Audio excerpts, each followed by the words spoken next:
Good morning, Grove family. I'm so glad you joined us on this beautiful Sunday morning. I know it's getting hotter and hotter outside, and we're going to be getting pretty warm this week. So hopefully if you're watching, that means you're on vacation and that you are somewhere cooler and you're curled up on the couch with a warm cup of coffee, enjoying the scenery around you. And I'm just so glad that you took the time to join us on this Sunday morning for worship. It's going to be a wonderful morning. You're going to be very blessed by everything going on this morning.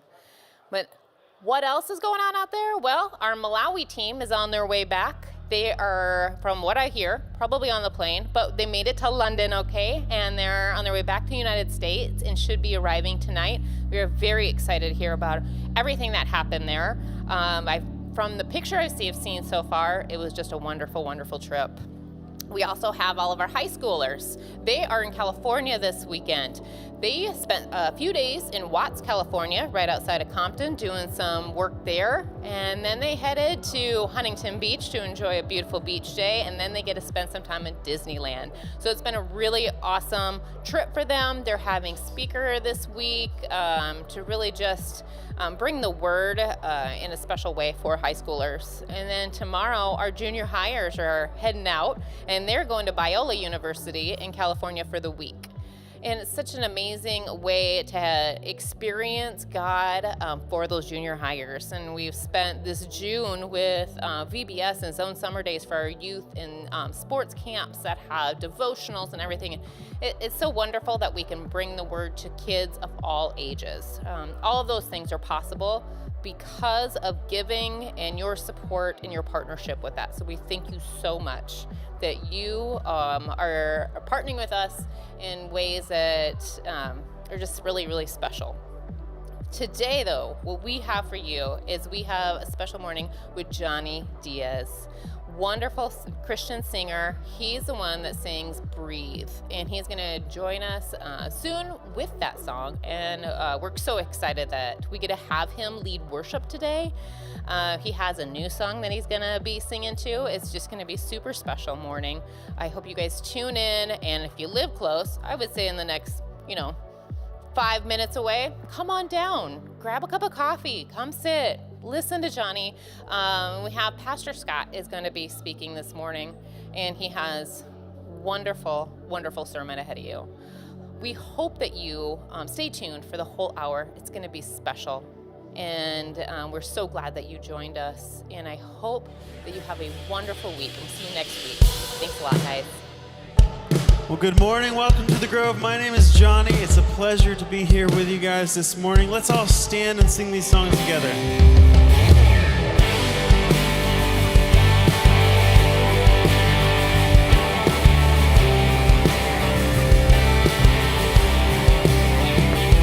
We worship the God who was. We worship the God who is. We worship the God who evermore will be. He opened the prison doors. He parted the raging sea. My God, He holds the victory. Yeah. There's joy in the house of the Lord. There's joy in the house of the Lord today. We won't be quiet. We shout out your praise. There's joy in the house of the Lord. Our God is surely in this place. We won't be quiet. We shout out your praise. Oh, oh, we shout out your praise. We sing to the God who heals. We sing to the God who saves. We sing to the God who always makes a way. They hung up on that cross, then He rose up from that grave. My God, still rolling stones away. Yeah. There's joy in the house of the Lord. There's joy in the house of the Lord today. We won't be silent. We shout out your praise. There's joy in the house of the Lord.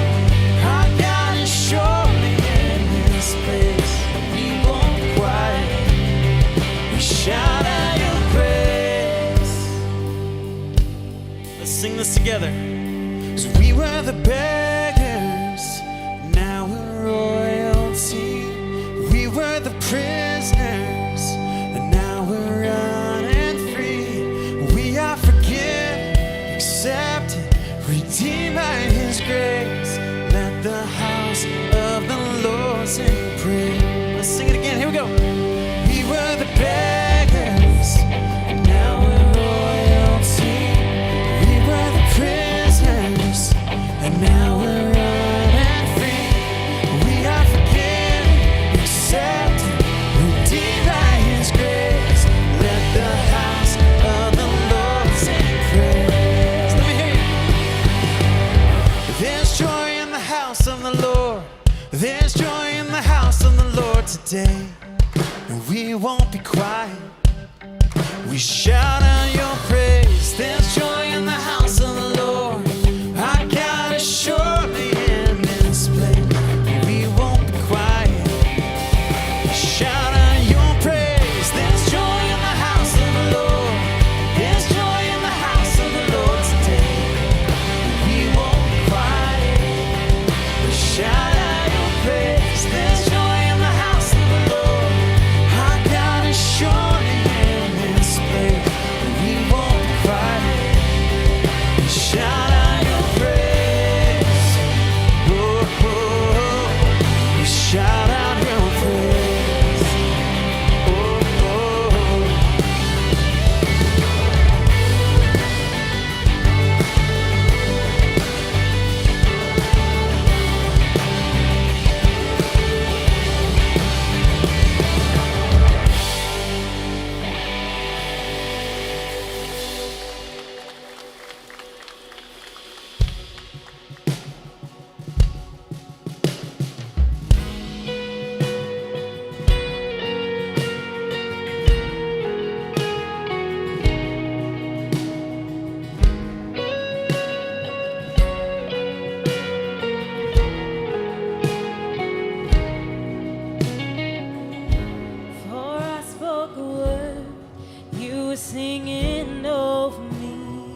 merciful, still your love fought for me. You have been so, so good to me. Yeah. When I felt no worth, you paid it all for me. Jesus, you have been so, so kind to me. And all the overwhelming, never-ending, reckless love of God. Oh, it chases me down, fights till I'm found, leaves a 99. And I couldn't earn it, I don't deserve it. Still, you give yourself away.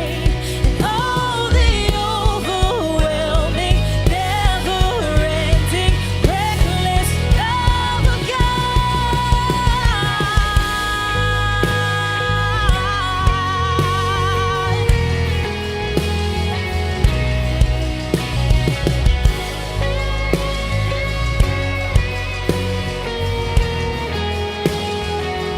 Let's sing this part out.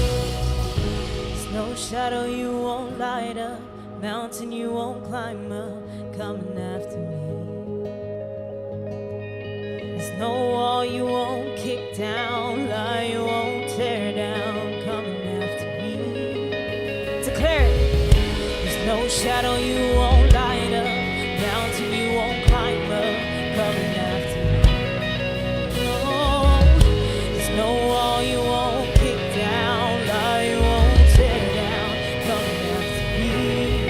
Yeah, there's no shadow you won't light up, mountain you won't climb up, coming after me. There's no wall you won't kick down, lie you won't tear down, coming after me. There's no shadow you won't light up, mountain you won't climb up, coming after me. There's no wall you won't kick down, lie you won't tear down, coming after me. Oh, the overwhelming, never-ending, reckless love of God. Oh, it chases me down, fights till I'm found, leaves a 99. And I couldn't earn it, I don't deserve it. Still, you give yourself away. Oh, the overwhelming, never-ending, reckless love of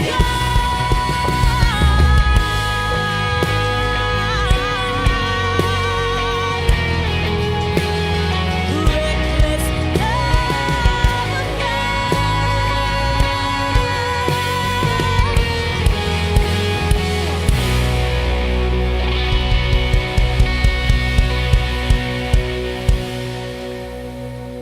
Amen. Whew, out of breath. Good morning, Grove. How are you guys doing this morning? Awesome. I have a confession to make. So last night, I came to the Grove at 11:30 p.m. Don't ask me why I was here at 11:30 p.m. I'll tell you anyway. So I was dropping off supplies for the worship team, and I didn't know that the church there's alarm systems. And so 10 minutes after I get into the church, minding my business, doing my own thing, and the alarm goes off. And, it's the motion sensors are like, there's a person on the southeast wing, and I'm like, wait, what?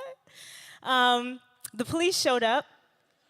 There was like 3 cars outside. I was like, okay, great. I was honestly expecting lasers and like people just start sliding down from like the ceiling, if I'm being honest with you. Basically, Shanice is good. I'm not in jail. Hi. I just want you to turn to your neighbor and basically ask them, when was the last time you were going about your business and you were stopped dead in your tracks for no reason for me, basically. Yeah, go ahead.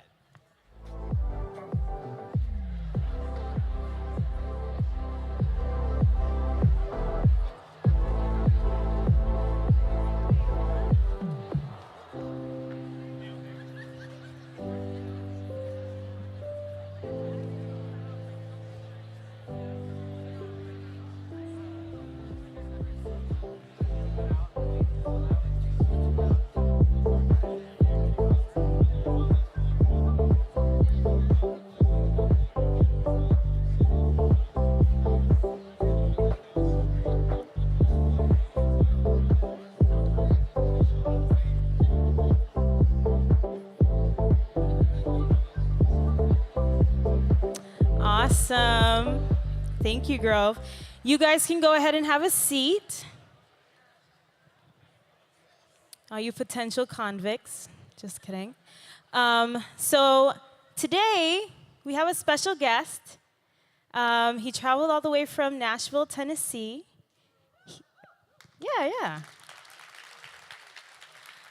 He's a father of 3. He is a husband. He is a musician/artist. And most importantly, he is a man after God's heart. Please help me welcome Johnny Diaz.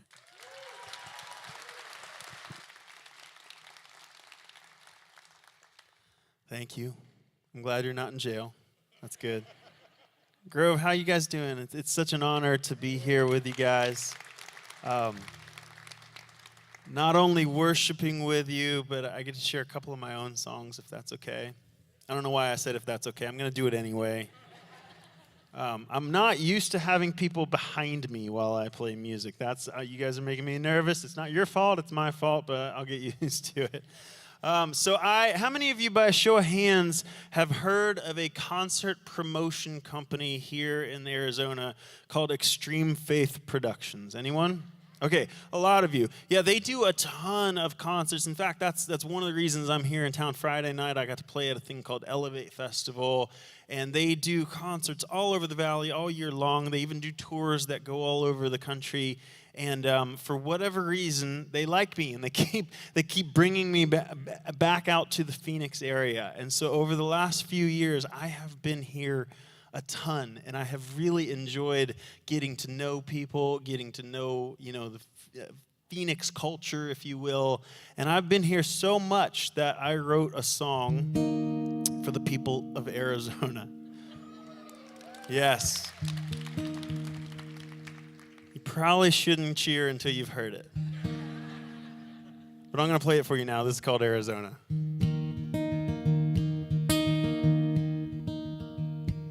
It doesn't bother you that you have to check your shoes, 'cause scorpions live there and in your bed. And instead of pretty trees with their soft and flowing leaves, every plant outside just wants to kill you dead. I used to think there's nothing that would make you feel afraid, until I saw how you react when it begins to rain. And Arizona, this feels like my second home, 'cause you have loved me as your own. And Arizona, feels like catching up with friends. Yeah, you know I love it when I get to play here.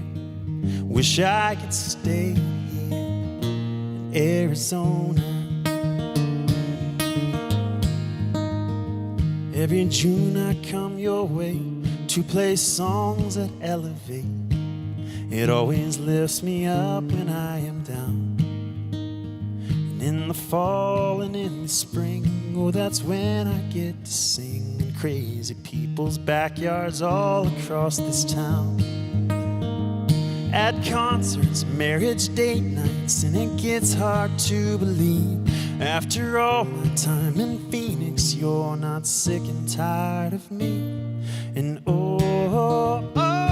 Arizona, this feels like my second home, 'cause you have loved me as your own. And Arizona, feels like catching up with friends. Yeah, you know I love it when I get to play here. Wish I could stay here in Arizona. When it's blazing 118, you say yeah, but it's a dry heat. And I think all that sun has made you all a little crazy. And Arizona, this feels like my second home. You have loved me as your own. And Arizona, feels like catching up with friends. Yeah, you know I love it when I get to play here. Wish I could stay here, but only from October up till May here in Arizona.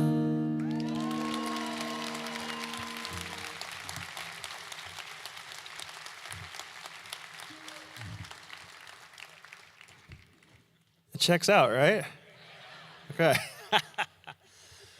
So as Shanice mentioned, I am a father. I have 3 little kiddos. My oldest is Charlie Grace. She's 8. And then I have 2 boys, Dodger and Duke, and they're 5 and 4.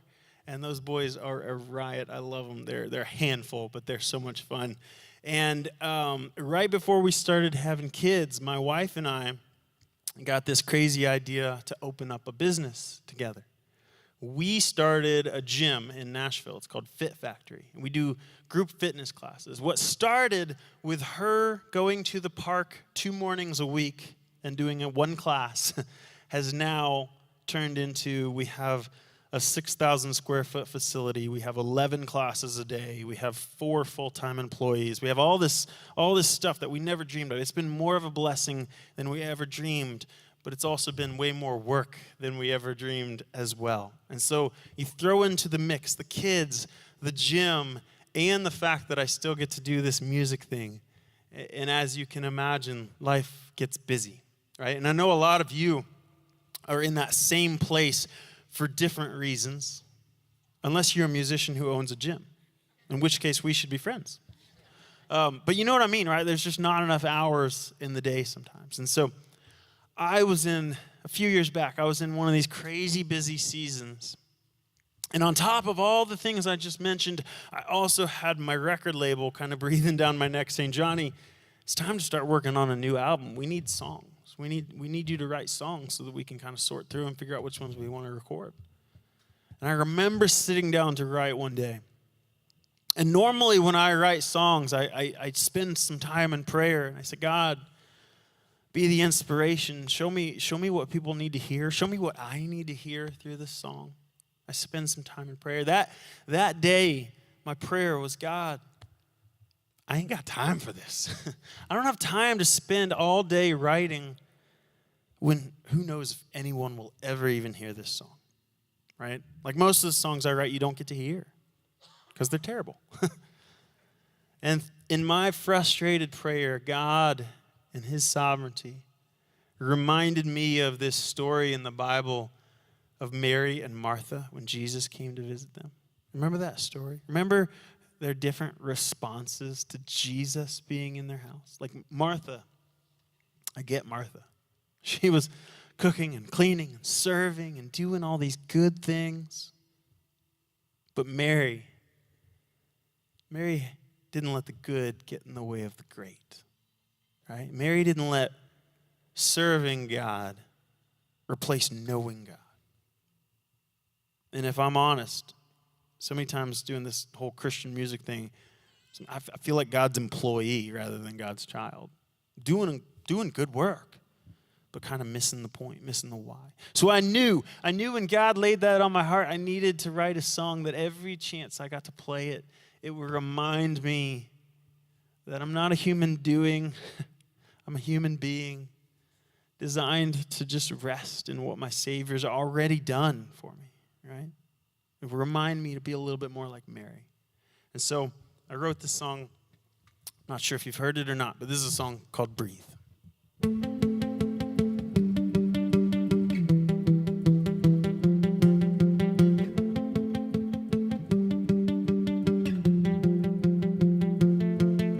Alarm clock screaming, bare feet hit the floor. Yeah, it's off to the races, everybody out the door. I'm feeling like I'm falling behind, it's a crazy life.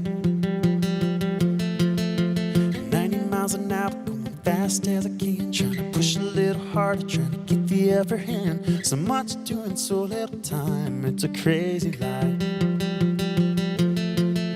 It's ready, set, go, it's another wild day. When the stress is on the rise, in my heart I hear you say, just breathe, just breathe.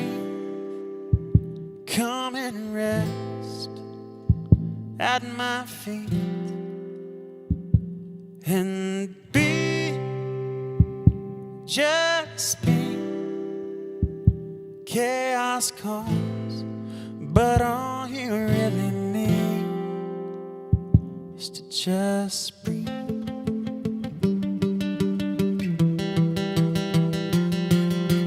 Third cup of joe just to get me through the day. Wanna make the most of time, but I feel it slip away. I wonder if there's something more to this crazy life. I'm busy, busy, busy, and it's no surprise I see that I only have time for me, me, me. There's gotta be something more to this crazy life. I'm hanging on tight to another wild day. When it starts to fall apart in my heart, I hear you say, just breathe, just breathe. Come and rest at my feet and be, just be. Chaos calls, but all you really need is to breathe it in, to fill your lungs, the peace of God that overcomes. Just breathe.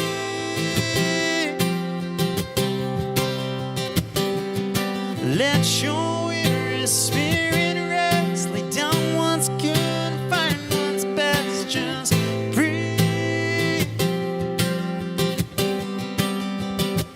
Just breathe. Just breathe. Come and rest at my feet and be. Just be. Chaos calls, but all you really need is to just breathe.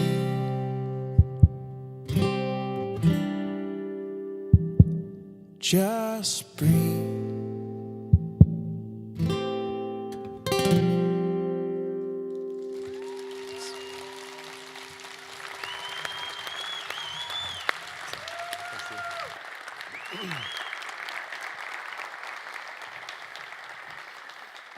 So glad that we could have you here with us today singing that song as we end this series. How many of you say, yep, that's where I am right now. I just need to breathe. Just need to breathe.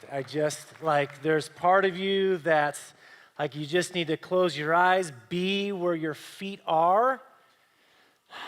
Just breathe.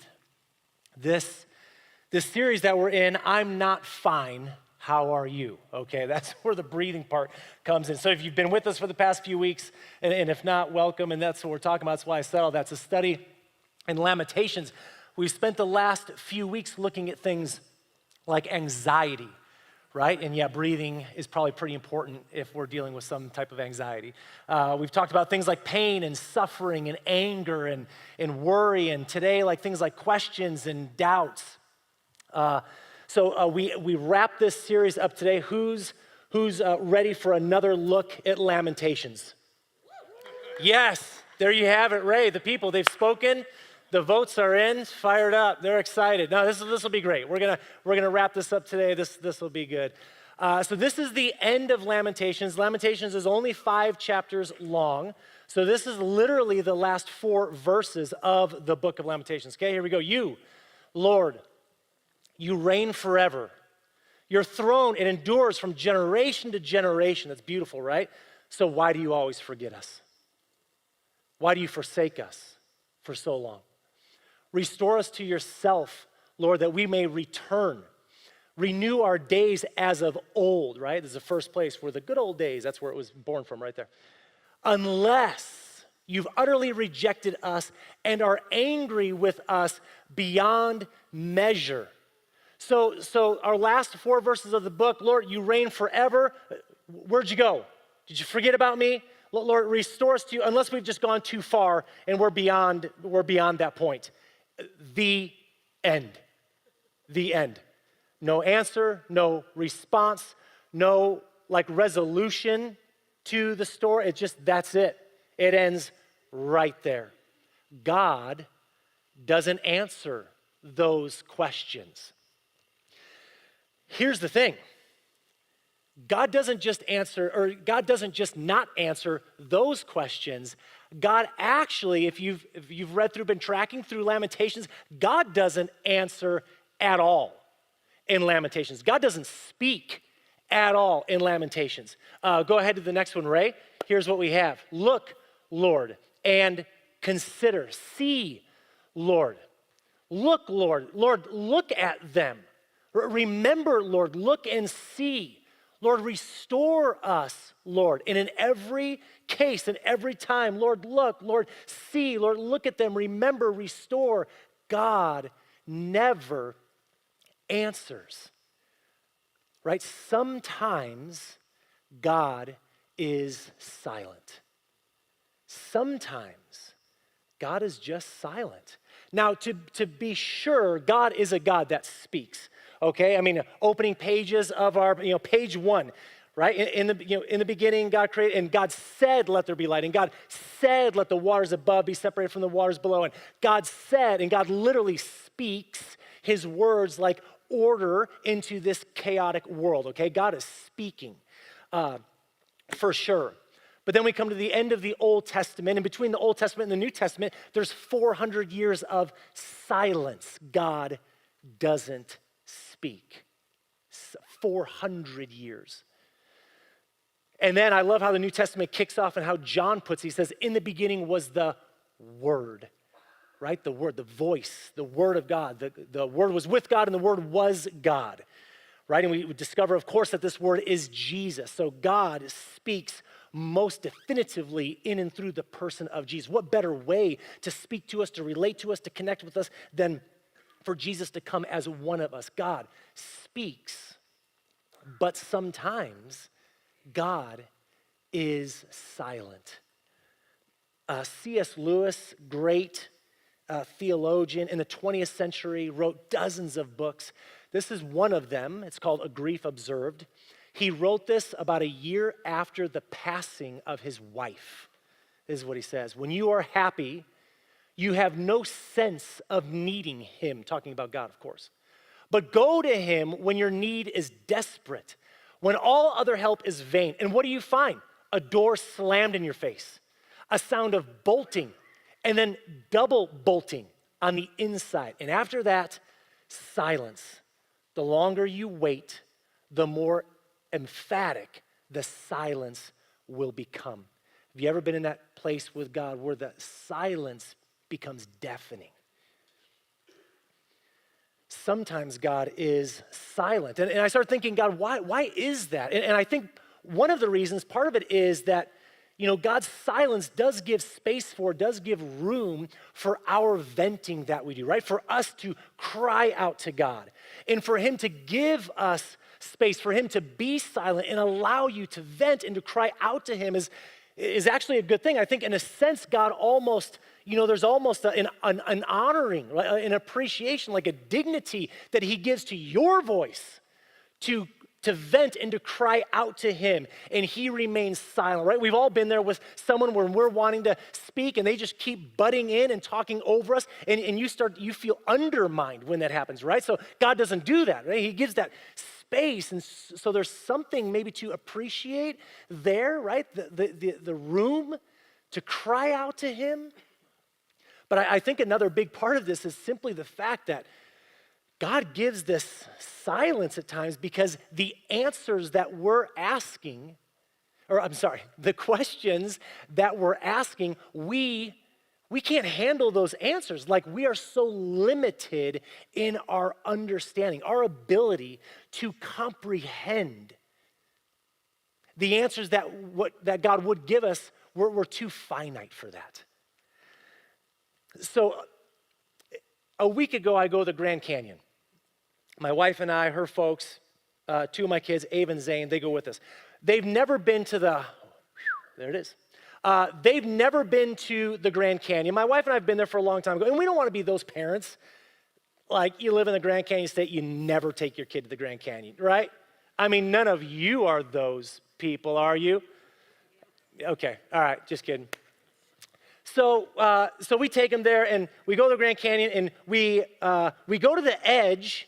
and we look out, and here's what we see, is we just kind of look out in the Grand Canyon, like that's it, okay? Courtesy of iPhone XR. I've got an old one. So there you have it. And I ask Ava and Zane, hey, what do you guys think? And they say, I mean, it looks fake, right? And I'm like, yeah, it kind of does. I mean, it looks like a picture. It actually looks kind of like how you're looking at it right now. It's just so massive, it looks kind of like a screen, like a big screen that you're looking at. So then I look down, because you're literally kind of at the edge, look straight down way at the bottom, and I see this little dot moving along the ground. And I say, hey, Zane, Ava, look at that. Do you see that person way down there? They're moving. They're like, oh, yeah, I see them, right? And then we look back up to this. And I mean, it doesn't totally do it, but you start to can put it in perspective a little bit more, right? Like if that little dot way down there is a person, holy, how vast must this place actually be? Now, here's the thing. We're just, the Grand Canyon is just a piece, right, of Earth. So Earth is rotating, spinning around at 1,000 miles an hour. You feel that? It's a good thing you're sitting down. It's why we designed the worship house this way, is we're just going with it, with the spin. It keeps us moving.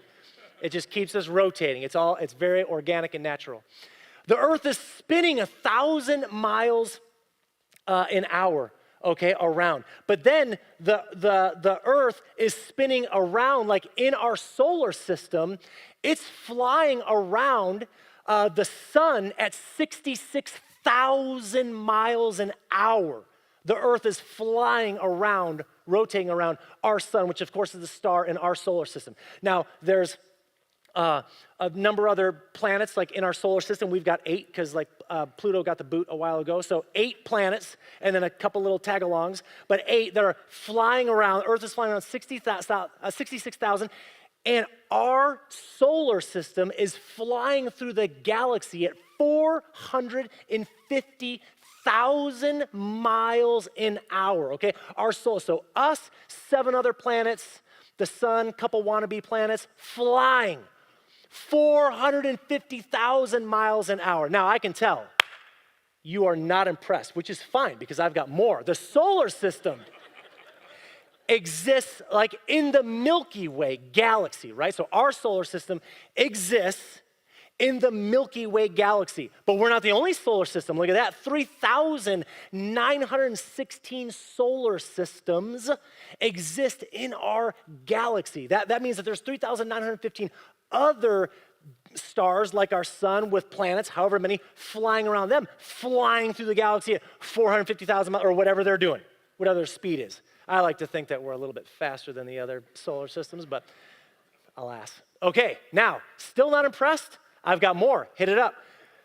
The universe, okay? That's our galaxy. The Milky Way is our galaxy. There are billions of galaxies that exist in our universe. Billions of galaxies that exist in our universe. And Dr. Strange at Marvel taught us that there's multiverse, that there's not even one universe. There's multiverses, which real scientists talk about the same thing. Now, this is not for your entertainment pleasure. The point of this is reality, okay? These go to, look it up. Those realities. But you know what I say and what you say? We say, I want answers, God. Answer me. Tell me. Explain it to me. And I just wonder, is God's silence is a huge reason for it, simply because there's just no possible way we could begin to fathom, to comprehend, to understand this God on that throne over and above all of that we just talked about. But I want answers, and I want certainties.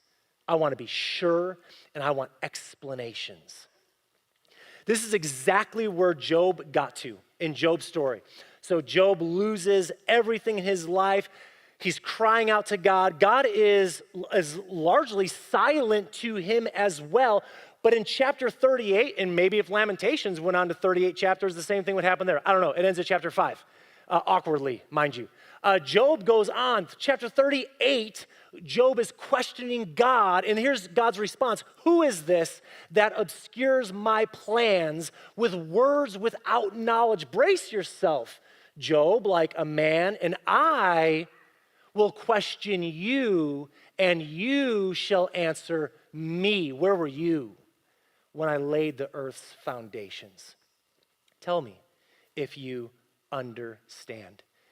And it just goes on and on and on with God helping Job understand that Job, maybe a primary reason that I am silent at times is because you are so limited in your ability to comprehend and understand the answers, even if I were to tell them to you. Sometimes God is just silent. But go with me here. What if? What if God said, okay, fine, big guy, the bottom of the Grand Canyon, you little dot, I'll answer you. And God starts giving us the answers to our questions, right? He starts rallying. God starts giving us the certainties that we want to have. God starts removing the doubts that fill our minds at times, right? God starts giving us that money back guarantee that we want to have. And I know you know what I'm talking about. God, I want a guarantee. You give me a guarantee on this, then we got something going here. Let's say if God were to do all of that, what would that do to your faith?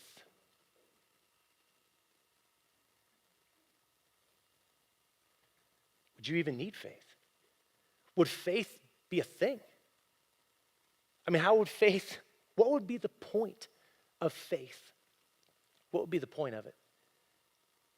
If God just answered everything, gave us all the certainties, did it all. See, here's the thing that, look at C.S. Lewis, the final quote on this before we move on. C.S. Lewis continues in his book, and he says this: when I lay these questions before God, I get no answer, but rather a special sort of no answer. It's not the locked door, it's more like a silent, certainly not uncompassionate gaze, as though he shook his head, not in refusal, but waving the question like, peace, child, you don't understand. And that not understanding is what gives room for our faith. Here's what I believe. God's silence is part of the faith journey. Now, I'm not saying that you have to like that. I'm not saying that I always want that.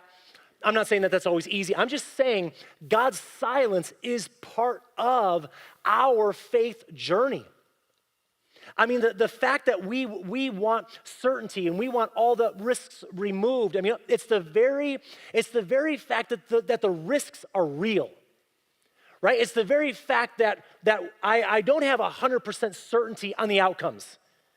It's the very fact that God doesn't give me the money back guarantee that I want. It's the very fact that God doesn't answer all the questions that I have. It's the very fact that I have doubts, right, that give opportunity for faith, that give meaning and purpose to faith. And this is what Lamentations, go and put that slide back up. This is what Lamentations teaches. Look at the tension. You, Lord, reign forever. Your throne, it endures from generation to generation. There's the faith journey. And then, why do you always forget us? Right? There's the question. There's the tension. There's the doubt, the struggle, God, why are you silent? God, answer my questions. And that tension, that place is where faith is formed, is where faith finds opportunity and meaning. So when my dad taught me how to ride a bike, he taught me the same way I taught my kids, probably the same way a lot of you guys were taught, okay? The way that you taught your kids. So there's a very specific way that you teach a kid to ride a bike. If you're unaware, here you go. So first of all, I mean, the training wheels, of course, but forget that. When the time comes to take the training wheels off, that's what we're talking about. You pop those off, I'm on my bike, and by the way, I grew up in Chicago, south suburb called Oak Lawn. There, like we had a long driveway, and at the end of the driveway, there was an actual mailbox on a pole stuck in the ground. Like you'd open the door, they'd put the mail in, a little red flag if you wanted your mail to go. Now, it's all locked up. I don't even know how the mailman gets it in there because I'm the one with the key, whatever. But there you go. I don't know. It's a big thing. Mailbox there. I'm at the driveway, and training wheels come off. My dad says, okay, here's what we're gonna do. You're gonna get on the bike, and I'm gonna stand to the side of you, and I'm gonna put my hands like on your shoulders like this, and I'm gonna go with you, right? Any of you do this? Parents, thank you, you did. Okay, so I'm gonna go with you, right? And they kind of run along, and then they kind of let go a little bit. And it's like when I start leaning this way on the bike, right? Like, boop, his hand pushes me back up this way, right? Then I'm riding. Then if I start leaning this way, like, oh, he pushes me back up. Because the idea is he's trying to get me to feel, right, that tension, that balance of keeping the up on two wheels. Great. So we're going. So we do that a couple times. Really, it's just depending on how in of shape or out of shape you are as a mom or a dad, depends on how long this part of the exercise goes. Okay, with you and your kid. So we're moving along, and okay, great. I'm tired. You're ready for phase 2. Okay, so then phase 2. Okay, what's phase 2, Dad? So here's what I'm gonna do. I'm gonna step behind you, and I'm gonna hold your seat to keep giving you that balance. Now, this is a very strategic move. Why? Because as a parent, for you to grab that, you step back to grab that seat. It takes you out of the peripheral vision of your kid, right? So when my dad's here with the hand on the shoulders, I can see him. When he goes back here, I can't see him anymore. And when he moves his hand to the seat, I also can't feel him anymore, right? Because it's on the seat. And not being able to see him and not being able to feel him is critical for what's about to come next. So there I am. I'm on the bike. My dad's got me. Okay, let's go. Maybe we do it a couple times, I don't know. But then this point comes where he's here and I'm pedaling, and he lets go, right? You've done this. I did this. Let's go. And he stops. But I don't know. I'm just, woo, yeah, Dad, you're doing great, Dad. Thanks, man. And the idea is like you don't want your kid to know, because if they know you're gone, they'll panic and instantly right down the ground. Out of panic and nothing else.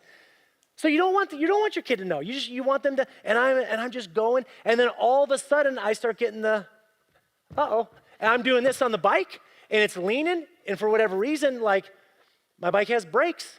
I have no idea about, it's gone. I don't know that brakes exist. I don't know how to use brakes. Brakes mean nothing to me in the moment. And I go right into the mailbox, take the mailbox down over the handlebars, all over the ground. Okay. Now, hopefully you had a better experience, but I look back, right? And where's my dad? My dad's back there where he let go of me, right? My dad's back here. Now, did my dad stop loving me?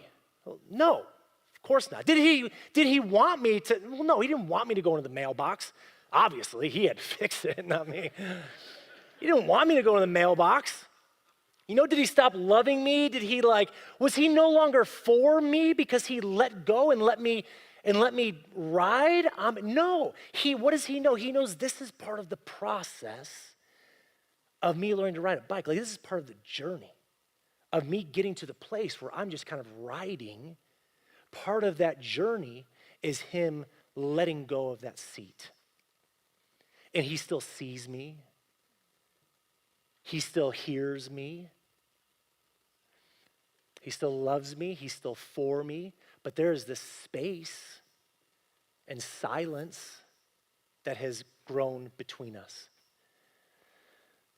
God's silence is part of our faith journey. When Jesus was on the cross, at the lowest, hardest time of his life, right? Dying on the cross. And he cries out, my God, why have you forsaken me? God the Father responds back with nothing, right? Silence. I mean, we don't read any answer. He's not given an answer. There's no answer. There's just a question and then silence. Did it mean that God the Father didn't care about the Son in that moment? No, of course not. He stopped loving him? No, of course not. But there was a time of silence over the next few days, right? And then the Father speaks again. Here's the thing. Here's the question that I think this really comes down to is, will you and I, in these times of silence and even knowing that it's part of our faith journey, will we remain faithful in and through the silence? Man, I know people, maybe you do, they have deconstructed their faith to the point of crumbling it and walking away from it and saying, I'm done with it because of things like silence. But I don't think it has to be that way. Will we remain faithful in and through the silence? This is what Lamentations does, by the way, right? I mean, God never answers like we've already talked about. God's silent like we've already said. But in Lamentations, it keeps saying, look, Lord, see, Lord, remember, Lord, don't forget me, Lord. It just keeps addressing the silence head on and keeps choosing it. I mean, for us to remain faithful is about us continuing to choose God over and over and over in and through the silence. We just keep choosing it. Makes me think of during COVID when certain people lost their sense of taste. They couldn't taste anything. Some people for a week or 10 days. Some people for a few months. Any of you? Few months, monthers? Yeah, that's tragic. That's a real tragedy. I mean, the taste of the food, right? It's gone, right? The life, it's as if the food went silent, right? You're like, man, you got nothing for me. I mean, you're just full bottle of barbecue. It doesn't matter. Nothing. It's silent. Hot sauce, silent. Doesn't matter. But I don't know one person that stopped eating food and choosing it in and through the lack of being able to taste it. And then praise God, hallelujah, right? The time comes where your taste buds come back and you can start to just enjoy and savor it once again. Hebrews is this chapter that is just, it's full. It's literally known as the Hall of Faith chapter. All these men and women that are mentioned for their incredible faith. And it starts out like this in Hebrews 11:1. Before it gives any of the examples, it says, now faith is confidence in what we hope for and assurance about what we do not see. This is what the ancients were commended for. Now, the good thing about that is it says, hey, real faith does have this conviction, this assurance of what you're expecting but hasn't happened yet, okay? But does that mean that all the questions are answered? Does that mean that all the tensions are removed? Does that mean that you never have any doubts? Does that mean that you have absolute certainty of what the outcome will be? Does that mean that you have a guarantee? No, it doesn't mean any of that. How do I know that? Read Hebrews 11. Read the people. I mean, read what happens with every single one of them over and over. They are faithful men and women, ultimately because, yes, they keep choosing God in and through all their stuff, but there's a lot of stuff. None of them have perfect faith, but take like Abraham and Sarah that are mentioned, right? God says, you will have a child. Right? And actually, your children will be as numerous as the stars in the sky. Sarah laughs at God because she's so old. Okay? Not sure that's exactly the tactic that you want to take. She laughs at God. Like, how could this be possible? And as time goes by, it doesn't happen. To the point to where Sarah, full on says, Abraham, go sleep with my slave girl and have a child with her, because the one that God said I don't know where he went. I don't know what he's doing. It hasn't happened. He said it, and then he's gone silent for years. And eventually, God did give them their child. Jacob is one who just is wrestling with God. I mean, talk about being in a place of tension. Spends a night wrestling with God because of the tension surrounding his faith and faithfulness and following God. Moses is great. He's the one that, of course, that God called to go free the people out of slavery when they were in Egypt, which, by the way, when Israel was slaves in Egypt, they were slaves there for 430 years, crying out to God, 430 years, and then God says, I hear your cries, and I'm going to come free you. 430 years of silence, and then God hears, and God responds, and God comes to Moses and says, Moses, hey, I want you to go. And Moses is like, well, who am I that I could do that? And God tells him who he is. And then Moses is like, well, who are you? God tells him who he is. And Moses is like, well, what if they don't believe me? What if I go there and they don't listen to me? They don't believe anything I say. And God's like, okay, he answers that, deals with that one, right? And then Moses is like, yeah, I don't think I'm your guy. So, I mean, you just talk about, it's not that they didn't have doubts or questions about how any of this was going to work. It wasn't that the risks weren't real. It was just that all of that is what gives meaningfulness to faith. And the question is, will we be faithful in and through those silence times, in those doubtful times, in those times of tension, in those times of uncertainties? Will we remain faithful?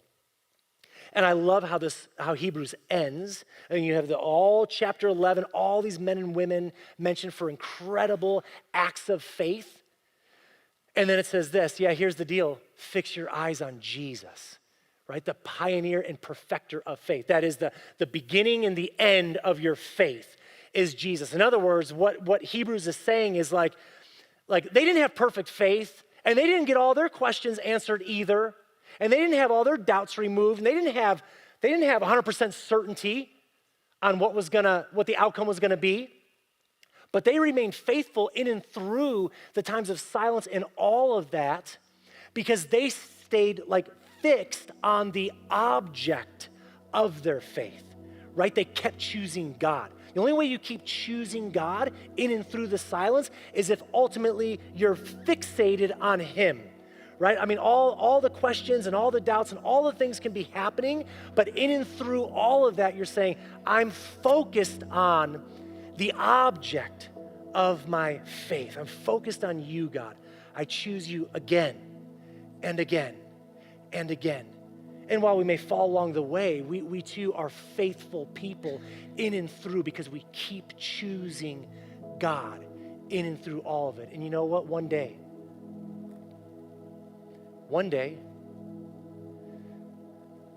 400 years of silence, and then God speaks again. One day, 430 years of crying out, we're slaves here, God, do you hear me? And God speaks again. One day, Jesus rises from the grave, and God speaks again. And what I believe is that when we are faithful and we stay focused on this object of our faith, that God has not forgotten you. God is with you. He is for you. He loves you. He sees you. He hears you. And he will speak again. He will speak again. Right now is a time of him just letting go of the seat and letting you ride for a little bit as part of your faith journey. Will you stand with me? And I just want to pray, not just as we close today, but as we close this whole series that we've been looking at over the last few weeks.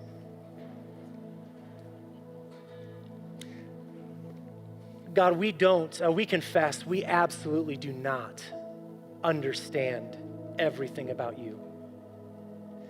Maybe we think we do, maybe we think we could handle it, but you are far beyond what we can comprehend. And we thank you and we worship you this morning because you do sit on a throne in the heavens, over and above everything, ruling and reigning. And so we praise you for that.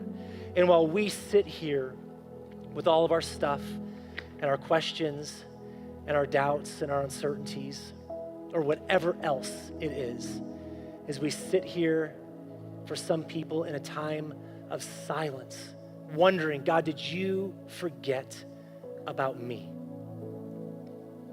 God, would you just remind people in a special way that you see them, that you know us, that you hear us, that you have not left us. You are present with us always to the end of the age.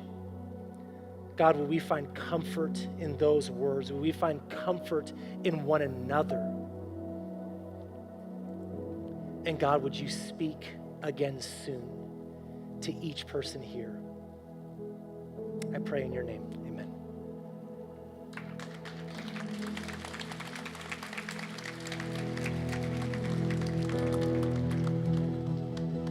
Let's sing this together. You were the Word at the beginning,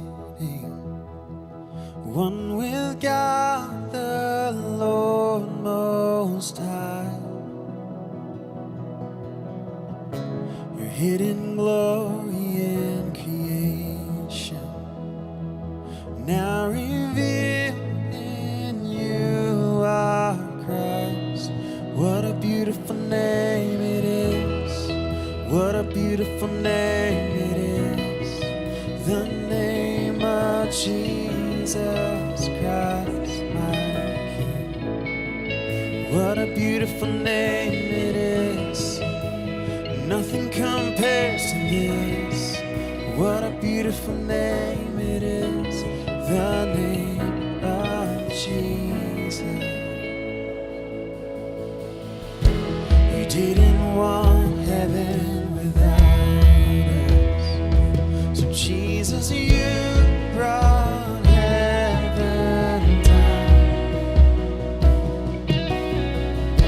My sin was great, your love was greater. What could separate us now? What a wonderful name it is. What a wonderful name it is. The name of Jesus Christ, my King. What a wonderful name it is. Nothing compares to this. What a wonderful name it is. The name of Jesus.